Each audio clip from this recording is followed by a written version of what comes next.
जरा सोचिए क्या हो अगर हमें जो इतिहास पढ़ाया गया है वो असल में एक 4000 साल लंबी डकैती की कहानी हो। सुनने में अजीब लगता है ना, है ना? पर यही चौंकाने वाला दावा है कर्मा नायक की किताब हीरा नागपुर डीएनए उलगुलान का। तो आज हम इसी मैनिफेस्टो के अंदर चलेंगे और इसके मुख्य तर्कों को एक एक करके समझने की कोशिश करेंगे। और ये सिर्फ कोई किताबी या अकादमिक सवाल नहीं है।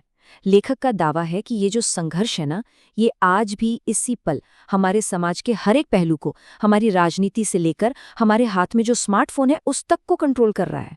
उनका तर्क ये है कि हम सब एक ऐसी लूट के बीच में जी रहे हैं जो इतनी पुरानी हो चुकी है कि अब हमें दिखाई तक नहीं देती।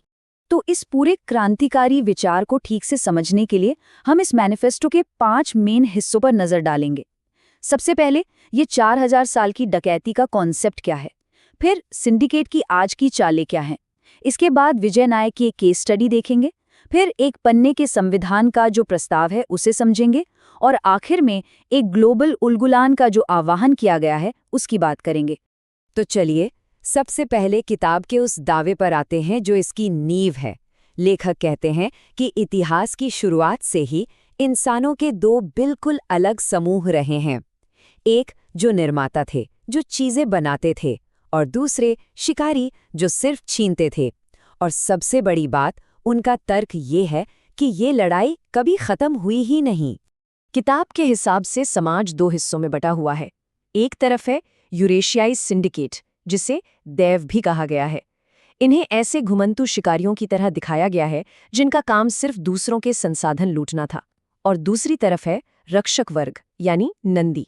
ये वो स्वदेशी वैज्ञानिक और किसान थे जो प्रकृति के साथ मिलकर चीजें बनाते थे, उगाते थे। और इस पूरी लड़ाई के सेंटर में है एक कॉन्सेप्ट जिसे किताब नंदी मेधा कहती है। अब इसे सिर्फ दिमागी तेजी या इंटेलिजेंस मत समझिए, नहीं, ये उससे कहीं ज्यादा गहरी चीज है।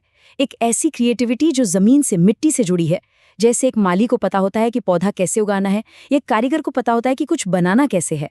और किताब का दावा है कि यही वो असली खजाना है जिसे सिंडिकेट हमेशा से चुराने की फिराक में रहा है। अब हो सकता है ये सब सुनने में किसी पुरानी ऐतिहासिक कहानी जैसा लगे, है ना? लेकिन किताब का असली और सबसे चौंकाने वाला तर्क तो ये है कि ये लड़ाई आज भी हमारे चारों तरफ हर वक्त चल रही है। बस इसके तरीके और इसका भेस बदल गया है। और यहीं पे किताब अपना सबसे बड़ा दावा पेश करती है। तर्क ये है कि सिंडिकेट के शोषण करने के जो तरीके थे वो सिर्फ अपग्रेड हो गए हैं, इवॉल्व हो गए हैं। जैसा कि यहाँ दिख रहा है, जो प्राचीन सोम निकालने का अनुष्ठान था वो आज डिजिटल एड्रीनोक्रोम बन गया है। जो अप्सरा के जरिए बौद्धिक भटकाव होता था वो आज मीडिया का काम है। और द्रोणाचार्य प्रोटोकॉल मतलब टैलेंट को खत्म करना, वो आज हमारे एजुकेशन सिस्टम में जिंदा है, जो सबको एक जैसा बनाने पर तुला है। तो फिर सवाल उठता है कि ये डिजिटल एड्रेनोक्रोम आखिर है क्या भला?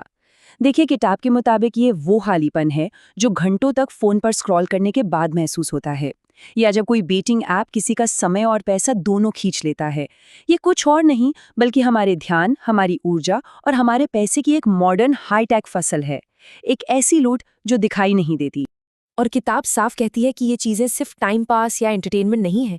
नहीं, फैंटेसी स्पोर्ट्स ऐप्स, चिल्लाने वाले न्यूज़ चैनल्स, एडिक्शन पैदा करने वाली सोशल मीडिया फीड्स और यहाँ तक कि क्रिकेट को भी ऐसे औजारों की तरह दिखाया गया है जिन्हें खास तौर पर जनता का ध्यान, उनकी एनर्जी और उनका पैसा चूसने के लिए डिज़ाइन किया गया है। मानो एक डिजिटल वेदी हो जिस पर इन सब चीज़ों की बलि चढ़ाई जा रही हो। तो इन सब बड़े बड़े आइडियाज़ को असल दुनिया से जोड़ने के लिए किताब एक बहुत ही पावरफुल, सच्ची कहानी सामने रखती है। एक ऐसी कहानी जिसे वो इस पूरे सिंडिकेट के खिलाफ प्रतिरोध का फोरेंसिक बेंचमार्क कहती है। ये कहानी है उस कीमत की जो इंसानों ने इस पूरी डकैती में चुकाई है। ये कहानी है विजय नायक की और उनके 40 साल लंबे संघर्ष की। किताब इसे सिर्फ एक इंसान की दुख भरी कहानी की तरह नहीं देखती, बल्कि सिंडिकेट की सोची समझी स्ट्रैटेजी के तौर पर पेश करती है। उनकी पेंशन को रोकने से लेकर उन्हें कानूनी दांव पेच के जाल में फंसाने तक हर कदम एक चाल थी। और किताब के लिए विजय नायक का इतने सालों तक टिके रहना ही उस नंदी डीएनए की जबरदस्त ताकत का सबूत है। और ये जो कोट है, ये किताब के तर्क का निचोड़ है। उनकी पेंशन में 40 साल की देरी सिस्टम का फेलियर नहीं है, ये उस सिस्टम की सफलता है जिसे रक्षक को मौत तक थकाने के लिए ही डिजाइन किया गया है। मतलब साफ है, सिस्टम में कोई गड़बड़ी नहीं है, सिस्टम खुद ही एक गड़बड़ी है।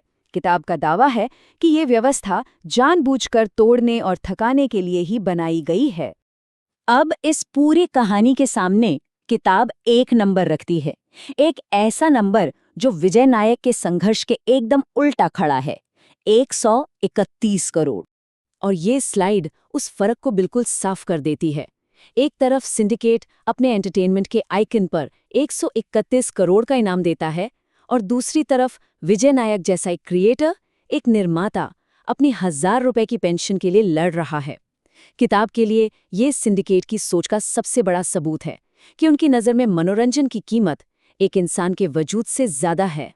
तो सवाल ये है कि इस इतनी बड़ी सदियों पुरानी प्रॉब्लम का हल क्या है? किताब इसके लिए कोई लंबा चौड़ा कॉम्प्लेक्स प्लान नहीं देती, बल्कि एक हैरान करने वाला एकदम सीधा और क्रांतिकारी आइडिया सामने रखती है, एक पन्ने का संविधान।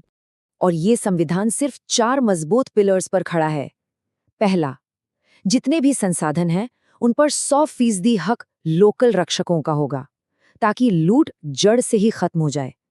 दूसरा, जो भी मुनाफा होगा उसका एक सीधा हिस्सा, जिसे लाइफ डिविडेंड कहा गया है, हर रक्षक परिवार को मिलेगा। तीसरा, फौरन इंसाफ, फॉरेंसिक जस्टिस, जो 40 साल नहीं 40 मिनट में हो। और चौथा, जो कोई भी शिकारी सोच रखता है उसे पूरी तरह से बाहर कर दिया जाएगा। और आखिर में ये समझना ज़रूरी है कि ये मैनिफेस्टो सिर्फ एक विश्लेषण या एक किताब नहीं है, ये एक कॉल टू एक्शन है, एक ग्लोबल यानी पूरी दुनिया में एक विद्रोह का आह्वान। और ये विद्रोह किताब के टाइटल में ही छिपा है, उल-गुलान। लेखक इसे एक वैश्विक बगावत की तरह बताते हैं, लेकिन ये बगावत सिर्फ ज़मीन या पैसे के लिए नहीं है। नहीं, इसका लक्ष्य कुछ ज़्यादा गहरा है, अपनी बौद्धिक और जेनेटिक विरासत पर दोबारा हक जताना, जिसे किताब कहती है डीएनए सॉवरेनिटी। तो ये उल-गुलान असल में होगा कैसे? किताब इसके लिए एक 3 स्टेप का प्लान देती है। पहला कदम, सिंडिकेट के डिजिटल भटकावों से खुद को अलग करना, मतलब उनके बेटिंग ऐप्स, एंटरटेनमेंट और न्यूज़ से दूरी बनाना। दूसरा कदम, ये ऐलान करना कि पैरों के नीचे की ज़मीन और उसके खजाने पर किसका हक है। और आखिरी कदम, एक ऐसा सीधा सरल कानून बनाना जो लोगों के लिए काम करे, कॉरपोरेशंस के लिए नहीं। और एक आखिरी जोरदार घोषणा के साथ लेखक भविष्य की एक तस्वीर पेश करते हैं कि हीरा नागपुर अब सिर्फ एक जगह का नाम नहीं है, बल्कि एक ग्लोबल मूवमेंट का सिंबल है। उसे एक ऐसी दुनिया की राजधानी घोषित किया जाता है जहां राज करने वाले निर्माता हैं, शिकारी नहीं। तो आखिर में ये किताब सिर्फ कुछ जानकारी देकर खत्म नहीं हो जाती, ये एक चुनौती पेश करती है। ये अपने हर पढ़ने वाले से एक सीधा और निजी सवाल पूछती है। हमने इस मैनिफेस्टो के तर्कों को देखा, समझा, और अब जो आखिरी सवाल किताब छोड़ जाती है वो ये है, क्या कोई अपना डीएनए वापस हासिल करने के लिए तैयार है?